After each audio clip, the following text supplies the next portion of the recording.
In this video, I'm going to go over an app called iWalkAssess. So here it is, it's this red button.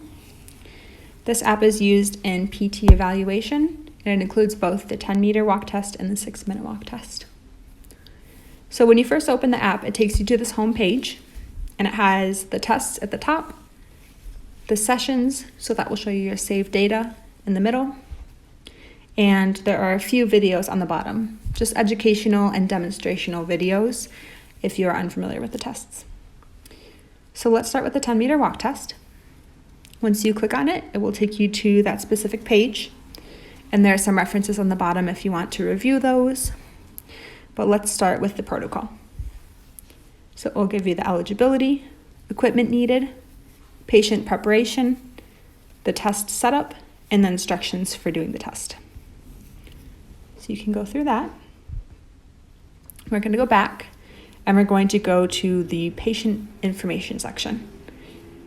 So you will need to enter the age of the patient in years and the sex of the patient, and then click Perform Test.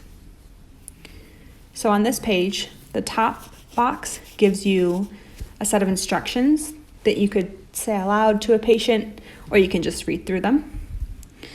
And then the box underneath that is the timer. So in order to start the timer, when you're ready, just click on the numbers and it'll start going. To stop the timer, just click anywhere on the screen. Let's say you wanted to redo the test, just click on that same box, click redo, and then you can do that one more time. All right. So let's say you finish the test, you want to view the report, click on the View Report section, and it will take you to the report, which has the test data, patient information, and results.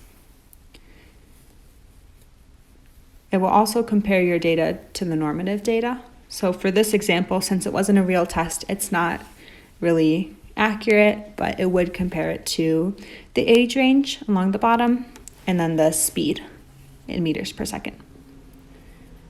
So let's say you want to save the results. Click Save, enter an ID for the patient, and then click Save. All right, that is all for the 10-meter walk test. So let's go back. Okay, so we're on the home screen right now, and let's click on the 6-minute walk test this time. So again, there are a set of references along the bottom that you can go through, but let's start with the protocol. So make sure that you read through this thoroughly. There are some contraindications for this test. That would mean that a patient shouldn't perform the test if they have one of these. So you can read through them. Again, it gives you the equipment, patient preparation, test setup, and testing information. So you can read through those. The next section we'll want to go to is the patient information. So it saved the age and the sex of the patient from before. So if it's the same patient, that's good. If it's a different patient, just make sure that you change those. You're going to need to enter the height in meters. So let's say 1.5, and the weight in kilograms. So let's say 50. Okay.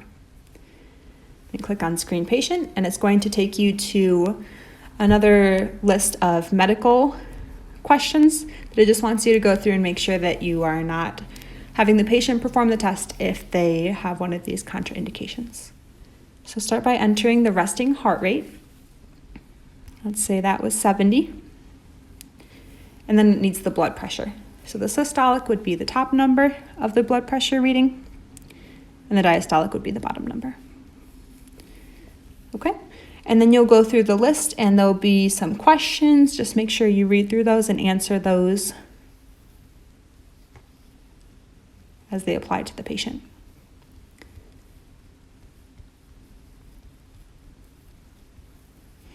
So I've read through these before, but make sure when you're doing the test that you are reading through these and answering them.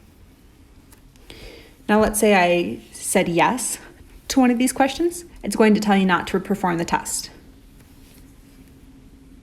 And that is just to keep the patient safe. Okay, so if you had answered no to all those questions, it's safe to proceed. You can click on Perform Test.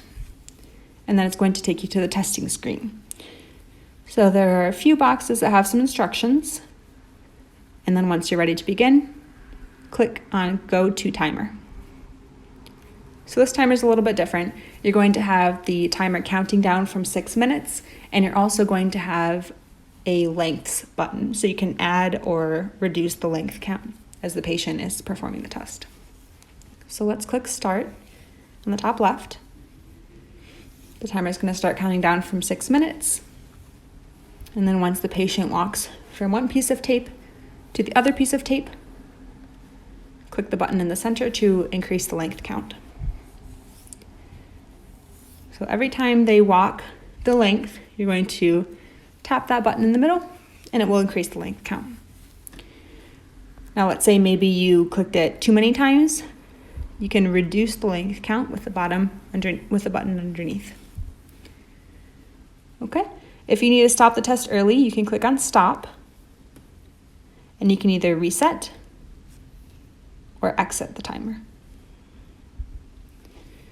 Once you have finished the test, you can click on View Report. So since I haven't completed the test, it doesn't have any data, but if I click Manually Enter Data, I can show you what that looks like.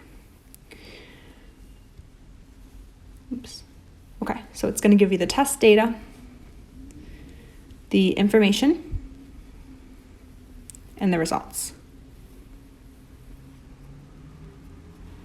And then it has a list of just average distances for certain things to give you an idea of what the distance that the patient walked might compare to.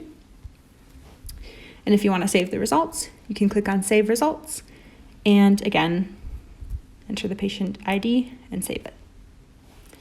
All right, so that's it for the 6-minute walk test. If we go back to the home screen, I'm just clicking the back arrow. You can click on View Saved Results in the middle section, and that will take you to all of the results that you have saved. All right, and that is it for this app.